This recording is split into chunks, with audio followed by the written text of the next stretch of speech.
Pegar uma câmera, ver esse monte de botões, abrir o menu, ver aquela infinidade de funções, assusta vocês?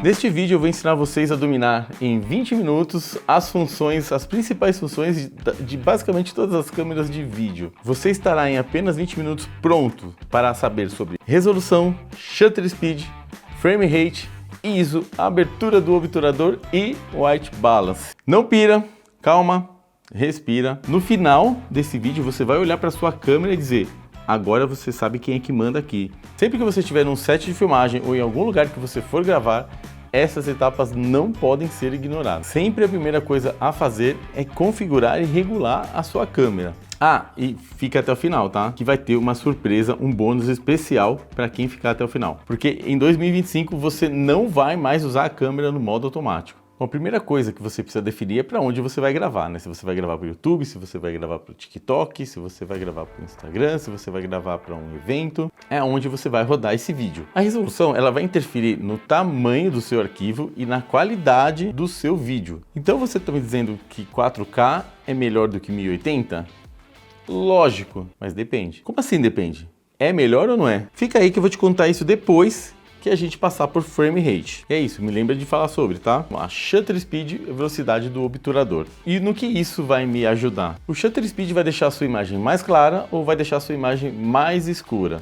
E vai também te dar um efeito aí que chama motion blur. Observa aí na sua câmera que quanto mais você sobe o seu shutter speed, mais escura fica a sua imagem. E quanto mais você abaixa o shutter speed, mais clara vai ficando a sua imagem. Ou seja, eu vou ter que usar ele de forma variada em cada cena? Depende. Nós temos um padrão. O seu shutter speed, por definição, ele fica o dobro do seu frame rate. Ou seja, se você escolher o seu frame rate 24, o seu shutter speed vai ficar em 48. Se você escolher o seu frame rate em 60, o seu shutter speed vai ficar em 120. Então, independente de qualquer configuração, esse seria o meu padrão do shutter speed? Sim, esse seria o padrão. Mas tem outras situações que a gente pode usar o shutter speed para deixar a nossa imagem com uma exposição correta. Por exemplo, se eu for fazer uma cena na praia, se eu for fazer uma cena no parque, se você for gravar uma cena num ambiente externo, em um dia de sol, possivelmente você pode precisar do seu shutter speed para deixar a sua imagem com uma exposição correta. Você vai ter que aumentá-lo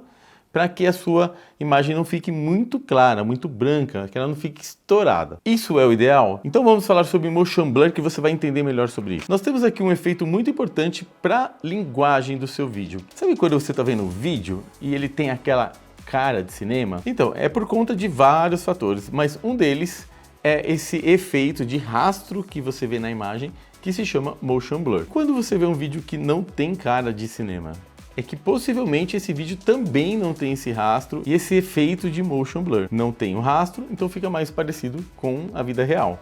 E como eu consigo deixar esse efeito de rastro de motion blur? No shutter speed, você vai ver o número barra o número que você fica, 1/50, 1/100, 1/250. Esse número após a barra, ele é o dobro do seu frame rate. Se o seu frame rate está em 24, você deixa o seu shutter speed em 48.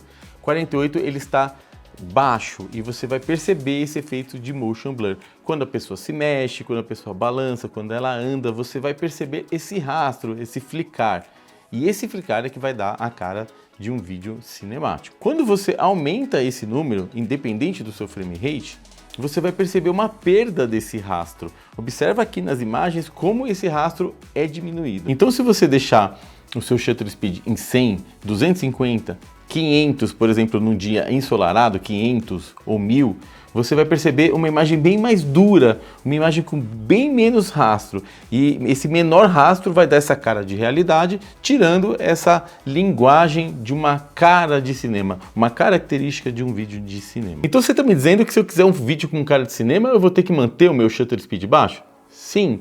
E o que eu faço no dia ensolarado então? Você pode usar vários outros recursos, que seria a abertura do obturador, que nós vamos falar já já, não perca, e também sobre filtros ND, que como se fosse um óculos escuros para a sua lente. Então, basicamente, você tem que entender que o shutter speed baixo eu tenho um rastro maior e o shutter speed quanto mais alto, menor é esse rastro tirando essa característica de um filme de cinema. Ah, entendi, agora ficou claro. Ficou claro aí para você? Vamos falar então agora sobre o frame rate, que seria o nosso FPS, frames por segundo. Vou dar uma explicação rápida para você não esquecer mais o que é o FPS, o que é o seu frame rate. Quantos quadros a sua câmera vai fazer por segundo? Quantas fotos ela vai fazer por segundo?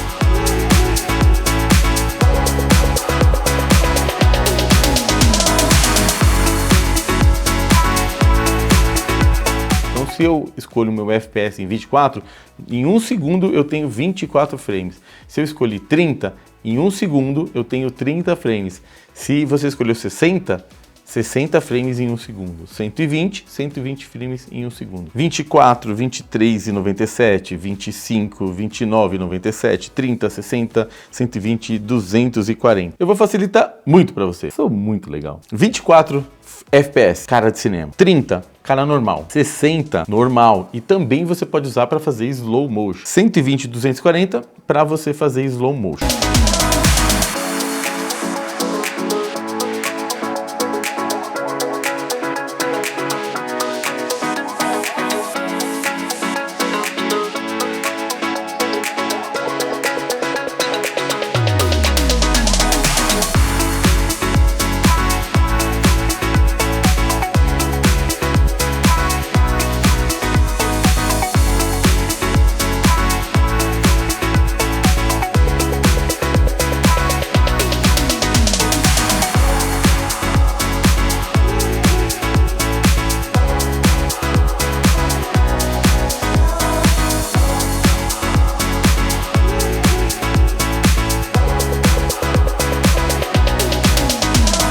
Lembra do shutter speed e do motion blur que eu falei anteriormente? É agora, hein? 24 FPS, meu frame rate, eu tenho que deixar o meu shutter speed aonde? Dobro, 48. 60, meu FPS, meu frame rate, 120. E aí você já pode fazer a associação. Para eu usar o meu shutter speed em 48, eu tenho que gravar em 24. Ele tem que estar no mínimo no dobro.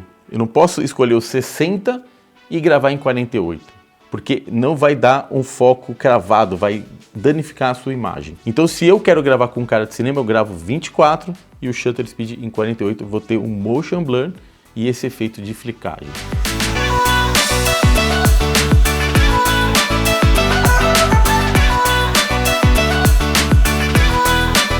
Se eu quero gravar em câmera lenta, eu tenho que gravar em 60, colocar o meu obturador, meu shutter speed em 120, assim eu vou conseguir usar um efeito de câmera lenta.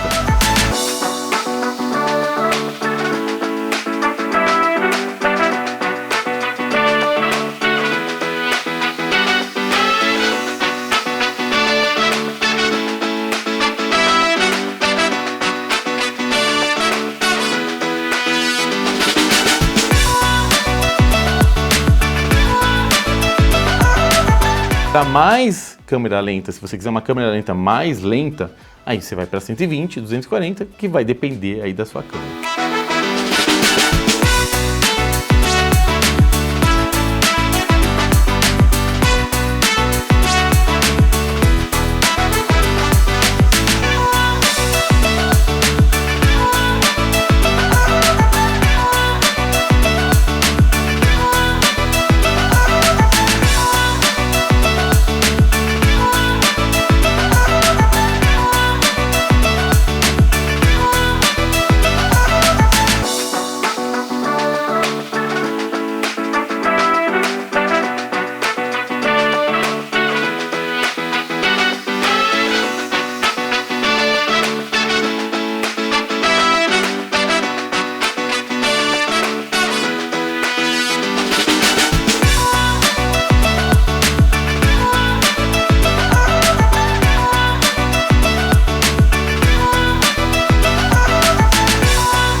Então, se eu quiser mesmo dar uma cara de cinema, um efeito de cinema, eu vou ter que gravar em 24. Muito bem, é isso aí, meu pequeno gafanhoto. Eu sabia que você conseguiria. Lembra lá no início do vídeo que eu disse que eu ia contar para vocês se 4K era melhor ou era melhor usar 1080? 4K vai sempre ser melhor do que 1080. Então, por que tanto mistério nessa informação? Porque você tem que aprender a analisar as situações. Você precisa entender o que a sua câmera te entrega, o que está disponível. Se ela entrega 4K em 24 ou 30 fps, se ela entrega 4K em 24, 30 ou 60. Se você precisa fazer cena em slow, 4K, 24 e 30, você não vai conseguir fazer um slow muito interessante. Nesse caso, é mais importante que você use as cenas em slow, é melhor que você grave em 1080. Porque a prioridade são as suas cenas em slow. Caso contrário, você pode usar o 4K na maioria das situações. Ou você pode adquirir uma câmera que grave o 4K em 60. Ou uma outra situação, você precisa realmente de um slow mais poderoso, um slow mais forte.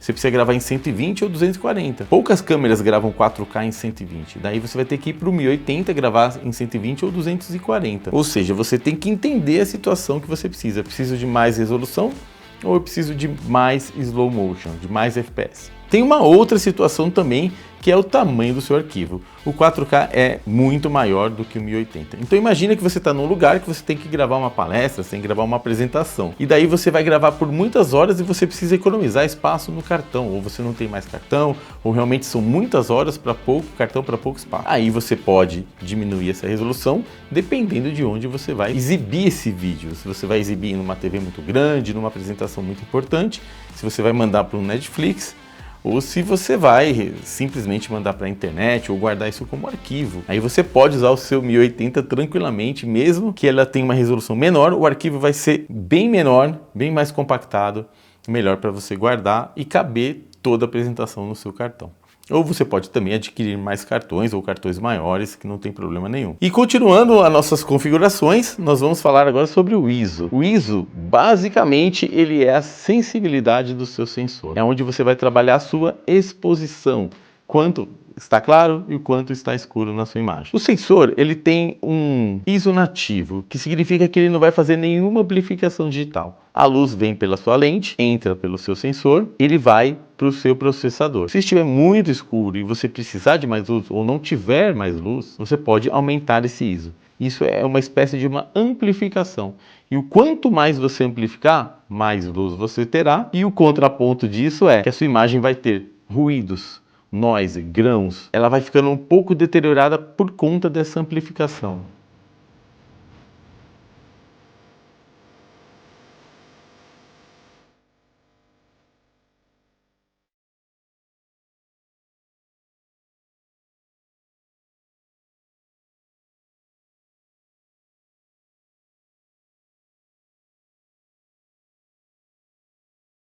Então o ideal é usar esse ISO, aumentar esse ISO? Depende. Tem situações que você controla, situações que você pode pôr mais luz, mais potência, e situações que você não controla, que essa é a única saída, você tem que aumentar o seu ISO. Saiba que você pode usar o ISO para trabalhar essa sua exposição, mas mantê-lo o mais baixo possível vai melhorar a qualidade da sua imagem. E nós vamos falar sobre a abertura do diafragma. É uma coisa que dificilmente você vai ver em algum celular.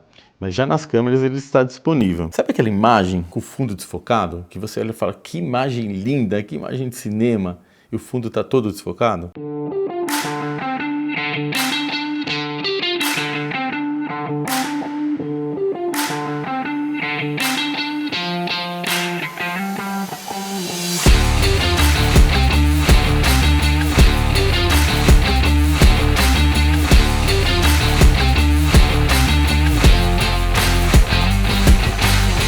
Isso é um efeito óptico da sua lente. O miserável é um gênio. Quanto mais zoom a sua lente, mais desfocado vai estar o fundo. Ou quanto menor a abertura do diafragma, também mais desfocada estará o fundo da sua imagem.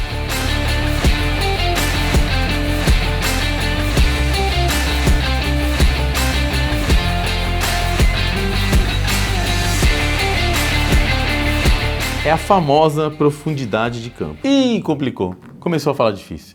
Se você quiser um guia definitivo para que você seja um filmmaker profissional desejado pelo mercado, nós temos aqui o guia definitivo do filmmaker. Eu desenvolvi um método completo onde eu vou ensinar você do zero ao avançado. Mesmo que você não saiba nada sobre vídeo, eu vou pegar na sua mão e vou mostrar todos os caminhos da cinematografia. Desde configuração de câmera, lentes, direção de fotografia, movimento de câmera, iluminação, tudo que envolve o processo da cinematografia. Como o próprio nome diz, guia definitivo. Depois dele você não vai precisar de mais nada para ser um filmmaker profissional desejado pelo mercado.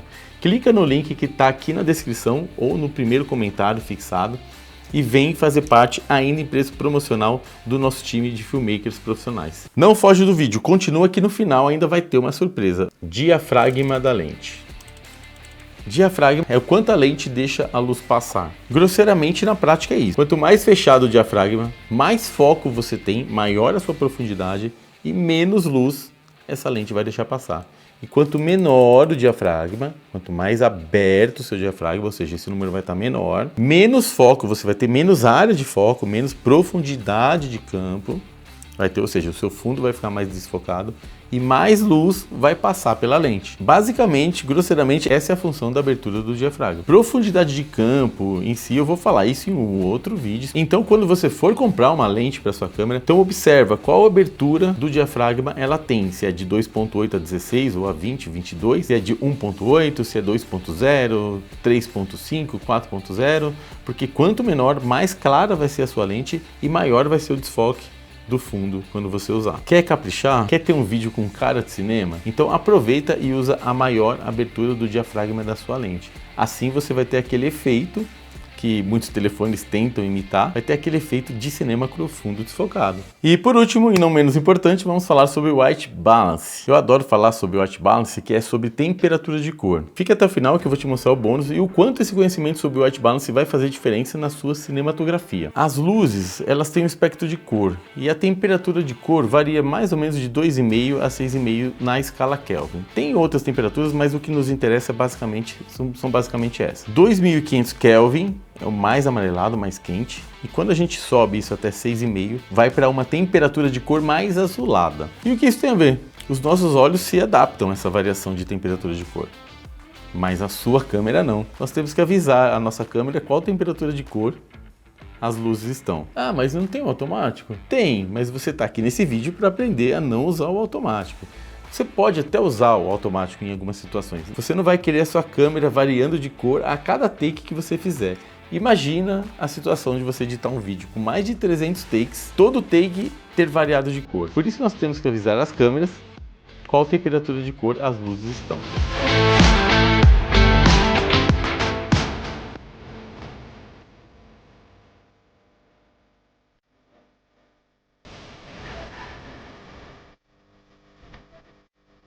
Tá bom, Leandro, como eu sei qual é a temperatura de cor das luzes? Tá falando comigo, te ensino, bebê. Basicamente, luz do dia, 5.600 Kelvin, tanto dentro de casa quanto fora de casa. À noite, luz da lua de 4.000 a 5.000, depende muito da lua. Quanto mais lua cheia, mais para cima, mais pro 5.000, e quanto menor a lua, mais pro 4.000. Daí o resto é a temperatura de cor das lâmpadas. Tá, e como eu sei qual a temperatura de cor das lâmpadas? É só você olhar na caixa. Tá, entendi. Eu sei que você vai estar em lugares que vai ter lâmpadas que você não vai ter acesso à caixa. Mas basicamente as luzes são todas de LED hoje e as duas cores predominantes são 3.200, aquela mais amarelada, e 6,5, aquela mais azulada. Dificilmente as lâmpadas vão ter outras variações. Existem lâmpadas de 4,5, que seria a luz branca, né? Mas é mais raro, então se você vê uma luz que é mais para branca, ela está em 4,5. Mais amarelada, a lâmpada, 3.200. E a mais azulada, 6,5. Fácil, né? Agora, se nós estivermos falando de um set de filmagem, aí basicamente as luzes vão ser setadas, definidas no refletor. Então você vai colocar na sua câmera a mesma temperatura de cor que estiver no seu refletor. 3.200 refletor, 3.200 câmera. E por aí vai. E agora, para você que ficou até o final, nós vamos falar sobre o bônus. Esse bônus nós vamos falar sobre o White Balance e como você pode trabalhar com várias temperaturas de cor nas lâmpadas, não na sua câmera. A câmera você vai setar e fazer um jogo com elas. Você pode ver a minha imagem aqui. A minha imagem aqui, eu estou branco. Não, eu não sou branco, mas eu estou dizendo, a temperatura de cor está da cor da minha pele, está setado. A luz aqui está em 2.700 e a luz do fundo eu vou deixar vocês chutarem quanto que tá essa luz do fundo. Eu setei a minha câmera para essa luz do meu rosto. Eu setei aqui no meu Fresnel, no meu refletor, em 2.700 e setei a minha câmera, as minhas câmeras, cara crachá, em 2.700. E o fundo eu posso dar um efeito mesmo sem ter um refletor RGB ou sem ter alguma gelatina. Então eu coloquei as luzes do fundo em 6,5, que é o máximo que o meu refletor atinge. Com isso, a câmera vai enxergar o fundo muito mais azul do que ele é, porque a temperatura de cor está azulada e eu setei a minha câmera para 3.200. Então, toda vez que você fizer esse jogo com o seu white balance, você vai trabalhar melhor as cores. Então, por exemplo, se você está gravando uma cena externa e você quer um céu mais azul, você pode abaixar um pouquinho o seu white balance que o céu vai se tornar naturalmente mais azulado. Eu posso fazer isso na pós? Pode, mas esse efeito vai ser mais forte se você fizer dessa forma. Ou se o sol estiver brilhando, você estiver gravando uma golden hour, aquele pôr do sol maravilhoso, e você quer dar um efeito mais alaranjado para ele. Você pode baixar mais o seu white balance, mais para o quente, mais para o 3.200, para o 2,5? Pode. A sua cena toda vai ficar muito mais alaranjada. Quando você for forçar e saturar isso na sua pós-produção, no seu color grading, ele vai vir muito mais forte. Então você pode fazer isso interno com as suas lâmpadas e você pode fazer isso também nas cenas externas. Tá, Leandro, mas eu não tenho um refletor, então como que eu faço isso? Você vai trabalhar com as lâmpadas LEDs. Pega uma lâmpada 3.200 e uma lâmpada 6,5. Coloca uma na frente ou outra atrás, o quente melhor na frente do que atrás, dá uma percepção de 3D. Põe a lâmpada 3.200 para você aqui na frente e põe a lâmpada 6.500 ao fundo. Você vai ter uma cor mais azulada ao fundo. E não esquece de setar a sua câmera para a lâmpada que estiver na frente. Se você fizer o inverso, a pessoa vai estar azulada e lá atrás vai estar com uma cor ok. Então, lembra de trabalhar isso em relação à sua câmera. Sempre que você pegar a sua lâmpada e mudar o seu white balance, você vai ter um efeito de cor, mesmo que você não tenha uma cor. Esse bônus valeu a pena, né? Eu não sei se você tinha pensado nisso, mas isso dá para trabalhar em muitas situações. E eu vou deixar aqui também uns cards que eu falo sobre outros vídeos, falo sobre movimento de câmera, eu falo sobre configurações de celular, falo sobre B-rolls. Tem mais alguns vídeos para vocês aprenderem mais coisas. Então se inscreva no canal, não se esqueça disso para você ficar sabendo de tudo que nós vamos produzir para vocês. Até o próximo vídeo.